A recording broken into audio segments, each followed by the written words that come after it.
Olá pessoal, vamos falar sobre um outro impacto ambiental que é a camada de ozônio, né? Vamos tentar entender o que é a camada de ozônio. Primeiramente, ozônio é a molécula O3, tá?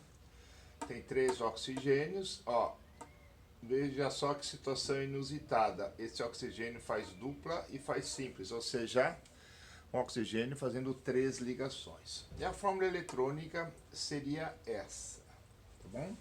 Bem, então, o espectro da luz. Então, nós dizemos que a luz, ela tem um comprimento de onda de 0, que vai até 4.000 nanômetros, né? Lembrando que a velocidade da luz é igual ao comprimento de onda vezes a frequência. O comprimento de onda é a velocidade da luz dividido pela frequência, né? Ou a frequência é a velocidade da luz dividido pelo comprimento de onda. Tá bom? Muito bem.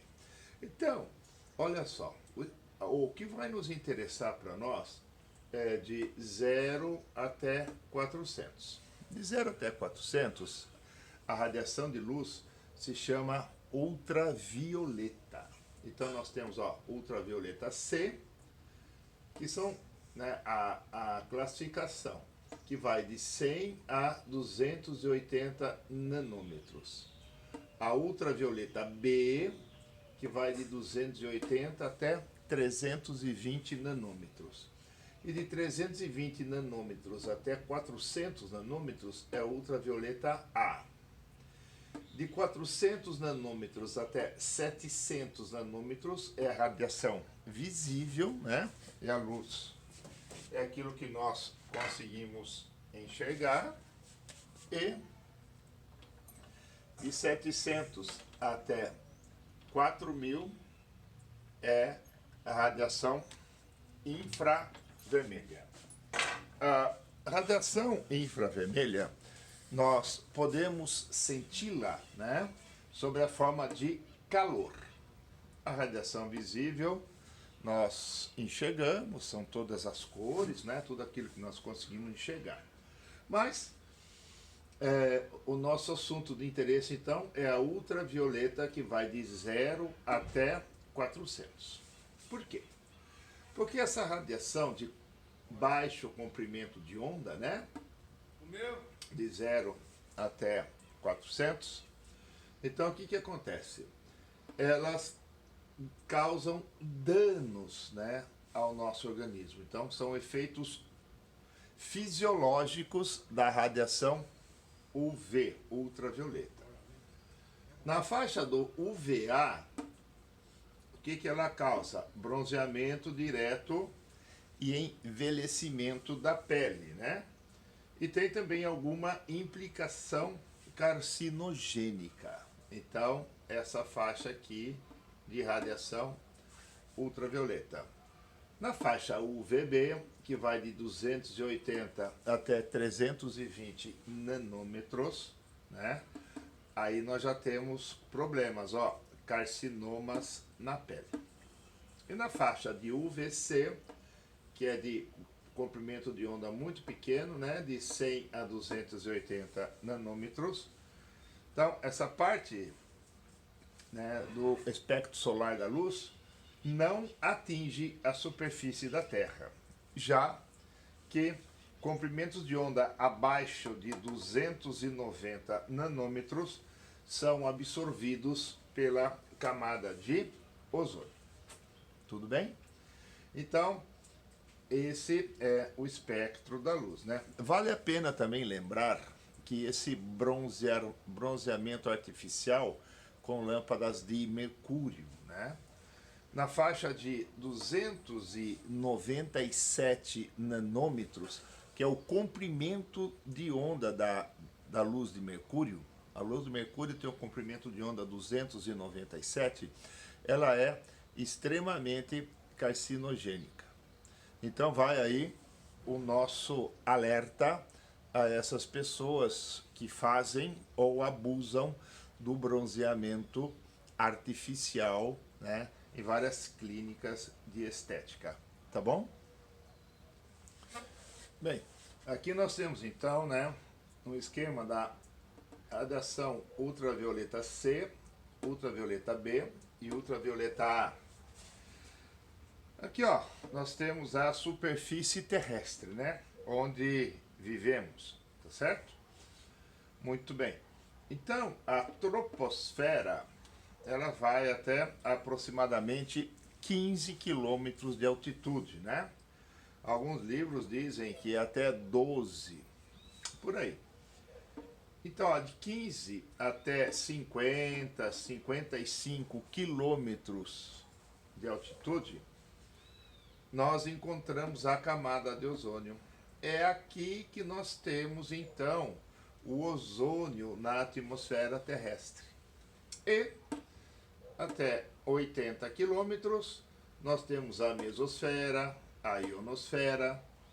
E acima disso, acima de 80 quilômetros, nós já chamamos de espaço sideral. Tranquilo? Bom, então, essa radiação UVC, que tem comprimento de onda menor, que são as mais danosas para a pele humana, né? Ela é retida na estratosfera pela camada de ozônio. Ela não atravessa a estratosfera. Então, embora ela seja extremamente danosa, ela não chega a atingir a superfície da Terra. Agora, a ultravioleta B, que vai de 280 até aproximadamente 320 nanômetros, né? Então, ela passa pela mesosfera, ionosfera, e ela atinge a camada de ozônio. Então, parte dessa radiação, a grande parte dessa radiação, é retida pela camada de ozônio e uma pequena parte, uma quantidade menor, consegue passar pela camada de ozônio e atinge a superfície terrestre.